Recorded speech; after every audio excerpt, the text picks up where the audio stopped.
topic of this provocation is saying goodbye to face-to-face conferences.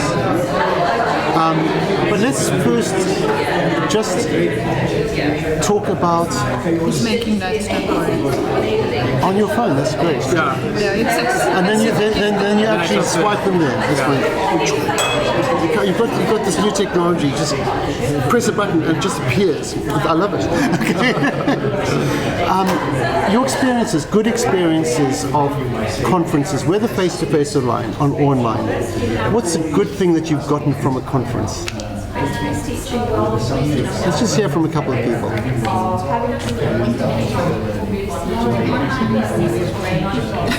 Okay. You talk to people that you might not have spoken to, but it's not forced. Sometimes things just naturally spontaneity, very important. I think for me the good one has mostly been face-to-face, mostly because of that networking aspect.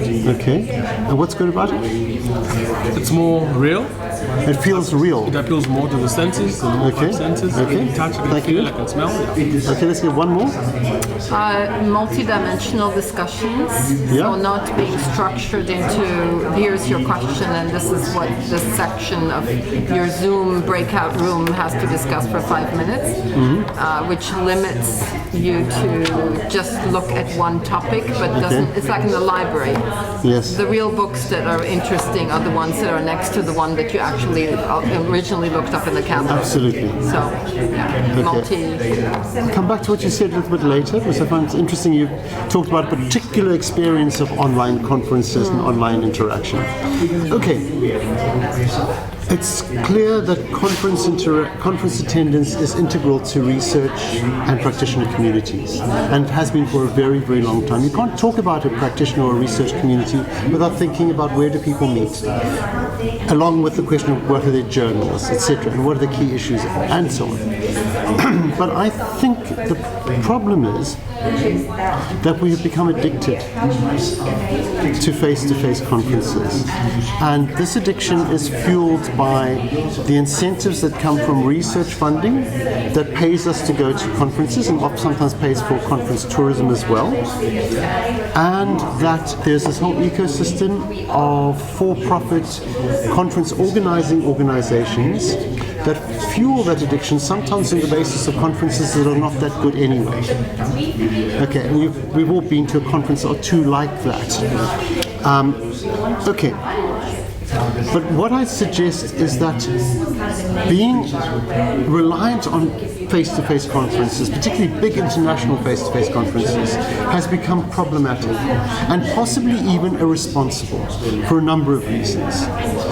At the most basic level, travel costs, and especially travel costs across Africa, are very high on a per kilometer basis. You compare them with the cost of travel by air in Europe or the States, and you go, why are we paying so much for long distance travel in Africa?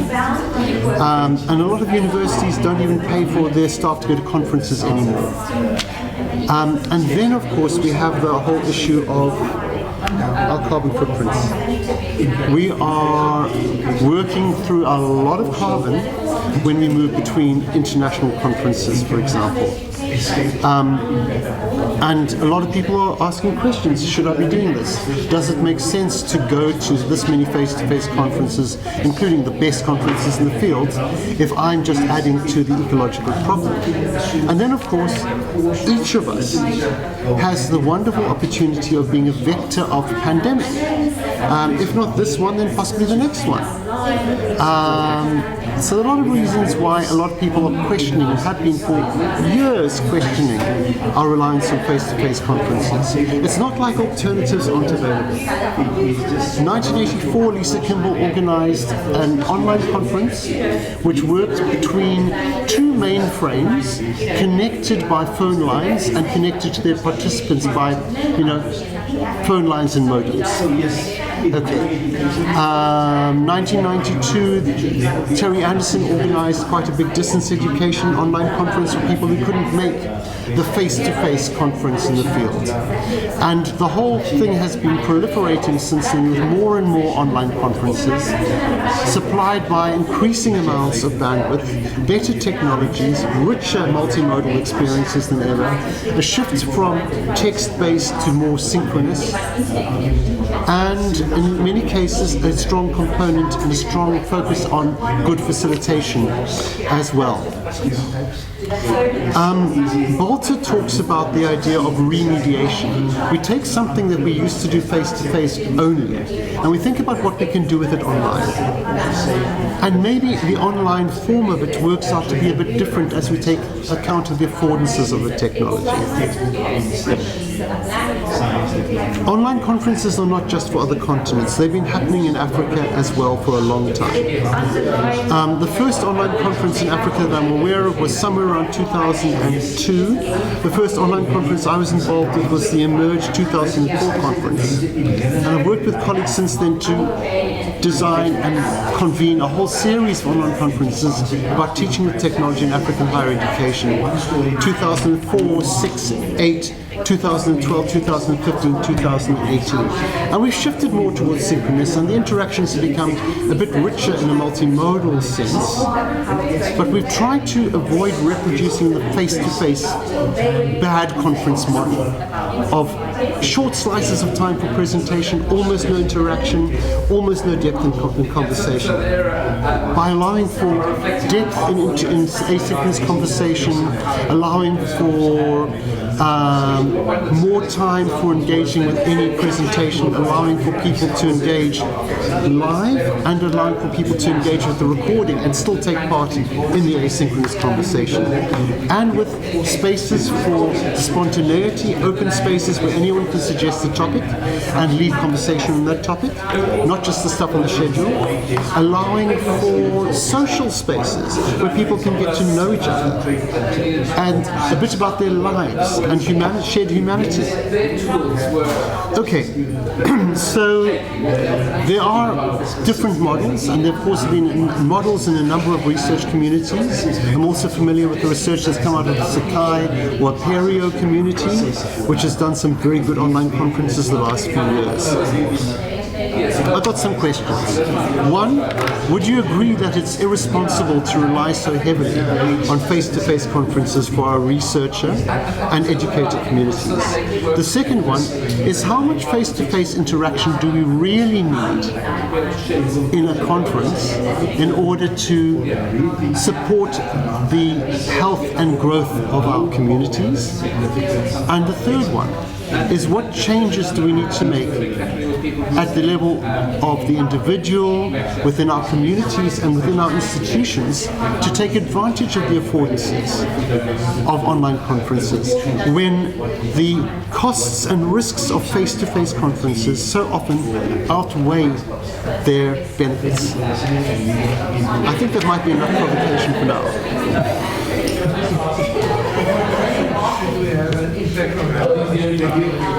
I'd be happy to start. Great, I was hoping. And these are just, somewhat random thoughts too. I would like to compare this whole idea about online conferences to online learning. And as long as we try and recreate in online conferences what we're doing in on-site conferences, forget it. Then it's not worth going. Mm-hmm. Yeah? Because they're bad. Yep. And so there's no point in even turning on your computer and following it, because it's a bad substitute. Yeah? So I think it's like with online learning, we need to rethink how a virtual conference can actually meet not learning outcomes, but meeting outcomes. So what do we want to gain? And I have yet to see an online conference that tells me right up front, like what I would expect from a good online learning, these are, the learning outcomes. At the end of this conference, this is what we would like for you to be able to take away. And I think that's kind of my first observation. Okay. And the second one is, if we accept that an online conference is not a substitute for an on-site conference, and we accept that challenge, I still believe that any on-site conference that has more than 40 participants should be closed down, because any advantage that you can get from the on-site exchanges like here, you are never going to get in anything beyond 40 or 50 people. So I do agree with you partially, but I have some, modification to, not ditching it entirely. I think there is still a very important place for face-to-face interaction. But if I cannot interact because, it's parallel sessions with programs where you now need a guide to prepare for your, like the CIS conference that was just canceled for 2 weeks from now, has 3,000 participants. No, I don't need to go there. There's no point. So with those kind of thoughts. I'll just come back very briefly, which is to say I fundamentally agree with most of your agreement with me. And when it comes to specifying outcomes, there's such a range of outcomes and goals that people come to conferences with that you cannot. It's very difficult to specify outcomes and say this is the range of likely things that you're most likely to be able to get out of this. And I know that this is a difficult space in terms of specifying outcomes. And I agree with you. The conferences where I felt the happiest have been conferences which have the strongest local base and have been rooted in particular communities, and very rarely have there been conferences of more than about 200, 250 people. And often if there's been a big conference, it's been a specific interest group within that conference which has been much smaller. So I take exactly what you're saying. I think I tend to disagree. I think for me it's twofold. Like I mentioned, I think part of what a conference should do is that interactivity. I think for me the other biggest drive towards conference is exposure. I think part of the biggest advantage in attending conferences is seeing what other people are doing. Is experiencing what other people are doing using the 5 senses, stuff that you can experience virtually. And they say you can never dream beyond what you're exposed to. So for us to grow as Africa, we need to see what Europe is doing, we need to see what America is doing, we need to share in terms of what we see. And that is what I achieved online. The moment I just look on the screen, I hear them talk about it, it's different. For me feeling it, for me seeing it, me smelling it. The emotion cannot be replaced. So I totally disagree with this. Okay, I'll come back at you and say, in which case, I would suggest that research funding policies should only fund trips to big global conferences if it's part of a much longer research and networking trip to a particular place. So none of this stuff about people being sent 9,000 kilometers across the world for a 3-day conference. So it really needs to be a big part of a bigger commitment to a real research collaboration.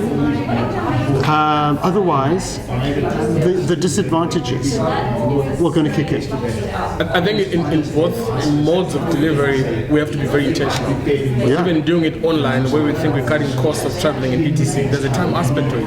Me sitting in a webinar for 8 hours, if it's not beneficial for me, I've wasted 8 hours of time that I could use for something else. So we just have to be intentional. Whether it's online, whether it's face-to-face, there has to be intentionality of what conferences we host and what conferences we attend. Thank you.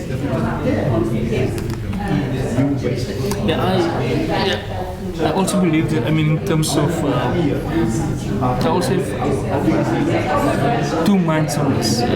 One, face-to-face is crucial, especially in the human interaction. for example, you can, and the other thing is the exposure you've mentioned.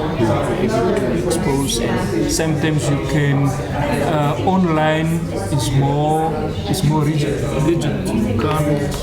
Why is it more rigid? It's just because you've experienced At a face-to-face conference, you decide.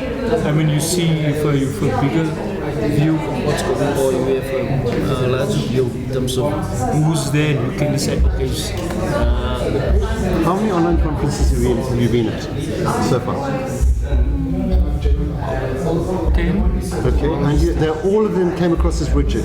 I think this is a function of conference design which doesn't allow the openness and flexibility that you need to be fully human at the conference. And it's possible to build that in. I would like to see that. How you build, how you able to build that. But on the other side, online conferences make it more like accessibility and the number of people that can attend, and especially in terms of most conferences depends on registration money, registration fees, so that also comes into play. Interesting, yeah. So it can influence the organization running of. Exactly.